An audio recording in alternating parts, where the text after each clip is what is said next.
पक्ष को छोड़िए, असदुद्दीन ओवैसी हैं, ओवैसी साहब को क्यों नहीं बनाते आप ओवैसी साहब सांप्रदायिक दंगे भड़काने की बात करते हैं। नहीं, ऐसा उनके ऊपर कोई 400 फ्रेम नहीं हुआ आज तक, कोई FIR तो नहीं हुई उनके ऊपर, कोई दिखा दीजिए FIR है कि आप हमें एक भी FIR दिखा दीजिए असदुद्दीन ओवैसी के ऊपर हुई हो। बता रहे हैं असदुद्दीन ओवैसी बढ़िया अल्टरनेट है, आप उनको बना सकते हैं प्रधानमंत्री, वो देश को चला सकते हैं बढ़िया बेहतरीन तरीके से। 2 बार पिछले चुनाव में मोदी जी जीते हैं, तब वो 0% वोट भी नहीं लेके आ पाए हैं और आप उन्हें प्रधानमंत्री की छवि में देख रहे हैं। बताइए मैडम, आपने क्वेश्चन किया था कि मोदी जी नहीं तो और कौन, तो हमने बता दिया कि असदुद्दीन ओवैसी हैं, उनके अलावा वो एक ऑप्शन है हमारे पास देश में। देश के लिए एक एक्सपीरियंस बंदा चाहिए चलाने के लिए, ऐसे तो मनमोहन सिंह जी एक्सपीरियंस बंदे थे क्या जब उनको PM बनाया गया था? उन्होंने देश के पहले PM थे क्या? वो भी तो PM बने थे, 10 साल उन्होंने राज किया। बैकअप बहुत सॉलिड था। तो असदुद्दीन ओवैसी के ऊपर क्या प्रॉब्लम, उनके साथ क्या प्रॉब्लम है बताइए? उनके अंदर क्या बैकअप नहीं है? मदरसे में बैठने वाला मदरसे में बैठने का क्या देश चला सकता है? मदरसे में बैठने वाला क्या MP नहीं बन सकता या PM नहीं बन सकता या क्या इस देश को नहीं चला सकता? ये कहाँ लिखा है? प्रधानमंत्री की छवि के लिए सांप्रदायिक व्यक्ति चाहिए या फिर जो तो फिर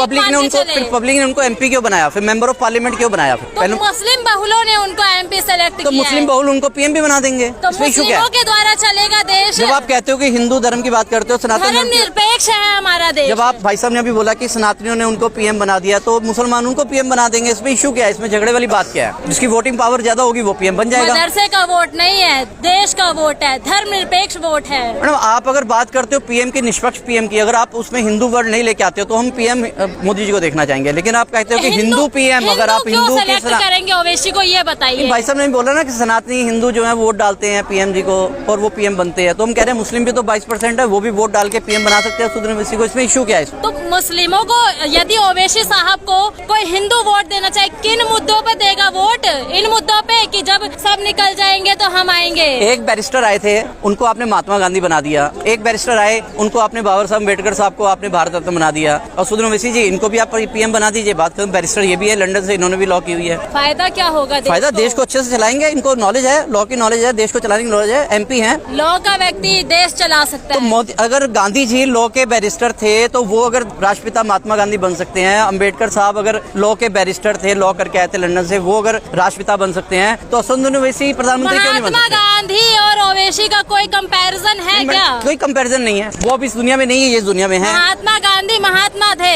ओवैसी जी एक महात्मा क्या वो संत थे क्या? वो कौन सा पीठ चलाते थे? वो देश को आजादी हरिद्वार पे तपस्या करते थे क्या? देश को आजादी दिलाई उन्होंने, महात्मा गांधी जी ने। सिखों ने आजादी नहीं दिलवाई, और सांसद के अंदर उनको सबसे अच्छा सांसद का उनको इनाम मिला हुआ है, उनको सम्मानित किया गया संसद के अंदर। सांसद तो बृजभूषण भी अच्छे घोषित किए गए थे। मैडम, उनके ऊपर अभी चार्ज फ्रेम नहीं हुआ ना, अभी तो उनको FIR हुई है, अभी तो चार्ज होगा, अभी कोर्ट डिसीजन लेगी, उसके बाद हम लोग कहेंगे। हम किसी के बारे में ऐसे नहीं कह सकते, जब तक कोर्ट बैठी है, हाई कोर्ट बैठी है, सुप्रीम कोर्ट बैठी है, जब वो कहेगी कि हाँ ये मुजरिम है तो हम मानेंगे। तो 24 के लिए आपका किस प्रकार रुख है? मैं तो असदुद्दीन ओवैसी जी को वोट दूंगा कि असदुद्दीन ओवैसी को प्रधानमंत्री बनाया जाए। सबसे बेहतरीन जो है वही लीडर है इस टाइम देश के अंदर, जो बेबाक बात करता है, जो लोगों की बात रखता है। नहीं, वो ना शामिल करें, लेकिन उनके अंदर है 22% की पॉपुलेशन है, 22% जो अपना PM बना सकती है। मुस्लिम पॉपुलेशन है 22% देश के अंदर, वो चाहे तो बना सकते हैं। सारे मुस्लिम कब वोट नहीं दे रहे हैं, दे रहे हैं, तो सारे हिंदू कौन सा मोदी जी को वोट दे रहे हैं? बॉस, सनातनी धर्म यहाँ पर जो वो कहते हैं हम हिंदू है ही नहीं, जो शेड्यूल कास्ट है वो कहते हैं हम हिंदू है ही नहीं, जो सिख है वो कहते हैं हम हिंदू है ही नहीं, जो मुस्लिम है वो कहते हैं हम हिंदू है ही नहीं, जैन कहते हैं हम नहीं है, तो उनको दे कौन रहा उनको वोट? कौन वोट दे रहा है उनको? बताइए, आप बताइए। PM के तौर पर आप PM के तौर पे नहीं, पहले जो है ना, पहले MP को वोट दी जाती है, PM के तौर पे नहीं दी जाती है। पहले एरिया के अंदर मेंबर ऑफ पार्लियामेंट को चुना जाता है। लोग कहते हैं ओवैसी को भड़काते हैं। सर, वो भड़काते नहीं है, वो अपनी बात रखते हैं, बेबाक अपनी बात रखते हैं। अगर भड़काते तो उनके ऊपर चार्ज फ्रेम करो ना, आप FIR करो, उनके ऊपर डाल दो, उनको जेल के अंदर। ऐसे वक्तव्यों का क्या मतलब है कि जब मोदी चले जाएंगे, योगी चले जाएंगे, तब क्या होगा? ये तो सीधा सनातनियों को टारगेट कर रहे हैं ना। नहीं, हम सनातनियों को किसी को टारगेट नहीं कर रहे हैं, हम किसी कौम को टारगेट नहीं कर रहे हैं। हम एक बात कर रहे हैं, अगर आप बात कर रहे हैं कि मोदी जी, आपने पूछा ना उनका अल्टरनेट, उनका और कौन सा अल्टरनेट मांगा है, तो हम प्रधानमंत्री मोदी ने अपने आप को 2024 में प्रधानमंत्री घोषित कर लिए, क्या कहेंगे इस पर? नहीं, वो तो ऑलरेडी प्रधानमंत्री हैं, प्रधानमंत्री घोषित करे ना करे क्या फर्क पड़ता है? लेकिन ये तो कॉन्स्टिट्यूशन राइट है, लोगों का जो कॉन्स्टिट्यूशन राइट है, जो वोटिंग की एक पावर है, जो भीमराव अम्बेडकर साहब ने दी थी, वो उसके बाद तय होता है कि कौन PM बनता है, कौन नहीं बनता है। प्रधानमंत्री मोदी कह रहे हैं कुरकम छिपाने के लिए विपक्ष इंडिया नाम यूज कर रही है। नहीं, इंडिया नाम यूज करना कोई से नाम बदल कोई इशू नहीं है, कोई भी नाम रख सकता है, ये देश हमारा स्वतंत्र है, कोई भी किसी नाम को भी रख सकता है। कोई उन्होंने जो उसको डिटेल में बताया INDI है, उसका अलग मतलब बनता है। क्या इंडिया आपको घोषित करना, पहले से भविष्यवाणी करना, जब नहीं, देखिए आप, मैं अगर घोषित कर दूं कि असदुद्दीन ओवैसी साहब जो है वो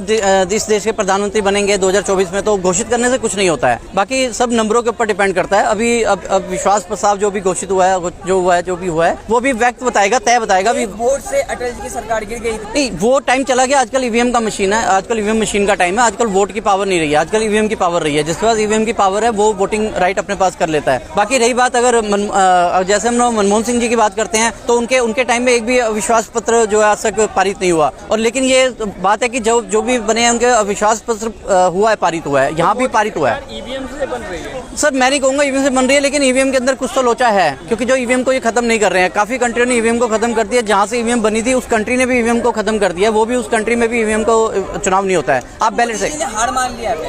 नहीं, हार नहीं बोलेंगे, लेकिन हाँ, अब ये स्वतंत्र है, हमारा भारत है, यहाँ पे स्वतंत्रता है सबको अपनी अपनी अभिलाषा व्यक्त करने की, अपनी सोच रखने की। अगर वो प्रधानमंत्री बनना चाहते हैं तो अभी भी समय है, कुछ ऐसी नीतियां लाएं जो लोगों के काम की हों, जो लोगों के काम आए। क्योंकि अभी तक जो नीतियां आई थी वो नोटबंदी या फिर जो भी था जीएसटी, ये जो भी नीतियां थी आम आदमी के काम की नहीं थी। प्रधानमंत्री मोदी जी ने देश की इकोनॉमी ट्रिलियंस में कर दी है। मैडम, हम चाहते हैं कि हमारे मोदी जी प्रधानमंत्री बन के आए, लेकिन वो काम तो करें पब्लिक के लिए, पब्लिक को काम तो दिखे। काम दिखता नहीं है। हर मोदी, घर घर मोदी जी काम कर रहे हैं। नहीं, हम भी कहें कि अल्लाह अकबर और असुद्दीन को वैसी को प्रधानमंत्री बनाए, ऐसे नहीं होता। अब लोग कहें, जो मुस्लिम कंट्री के मुस्लिम कहें जी अल्लाह अकबर और असुद्दीन ओवैसी को प्रधानमंत्री बनाए, ऐसे पॉसिबल नहीं है। ठीक है, सेमी इंडिया।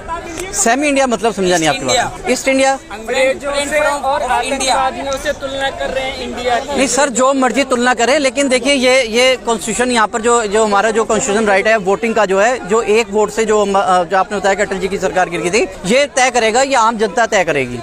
आम जनमानस भी कह रही है इस बार 306 से ज्यादा सीटें जिताएंगे भाजपा को।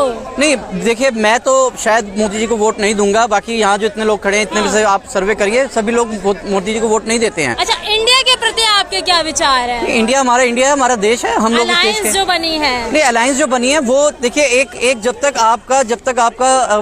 आपका एक प्रतिशोध नहीं होगा, जो आपको चैलेंज नहीं करेगा, तब तक आप काम नहीं कर सकते हैं। ये काम करने के लिए मोदी जी को और हमारी देश के जो प्रधानमंत्री है उनको एक ज्ञापन दिया गया एक तरह से कि आप अभी भी काम करिए, अभी भी आप समय है, अभी भी आप कुछ ऐसी नीतियां लाइए जो आम आदमी के काम की हो। कह रहे हैं कि एनडीए के सामने इंडिया पैर की धूल बराबर भी नहीं है। मैडम, मैं ये ऐसा कुछ नहीं बोलूंगा पैर की धूल के बराबर है, वो जो उनका काम है वो बोलना। लेकिन मैं फिर इतना ही कहूंगा कि देश के लिए काम कीजिए। निचले स्तर के जो आदमी, जो निचले स्तर का जो आदमी है, किसान है, जो देश का जो देश के अंदर जो लगा हुआ है, जो इस देश को बनाने में, उनके लिए काम कीजिए। किसानों की आय दुगनी कर चुके हैं मोदी जी। नहीं, किसानों की आय दुगनी नहीं हुई है। अभी भी किसान आंदोलन हुआ था, अभी भी यहाँ पर काफी किसान आए थे। जो यहाँ पर पहलवानों का आंदोलन होता है, किसान आंदोलन वहाँ पर सबसे आगे था। किसानों ने सबसे ज्यादा उनको किया था। किसान अभी सेटिस्फाइड नहीं है, अभी सेटिस्फाइड नहीं है। खालिस्तानी का दर्जा दे दिया गया था उस वक्त। वो खालिस्तानी कहें, आप फिलिस्तानी कहें, कुछ भी कहें, उसके कहने से कुछ नहीं होता है। लेकिन मोदी जी ने अच्छे शासक रहे हैं। लेकिन मैं उनसे यही कहना चाहूंगा कि अगर आपको तीसरी बार अगर आपको पीएम बनना है तो आप अच्छे काम कीजिए, निचले स्तर पे काम कीजिए, आम आदमी के लिए काम कीजिए, ना कि अडानी अंबानी के लिए काम कीजिए।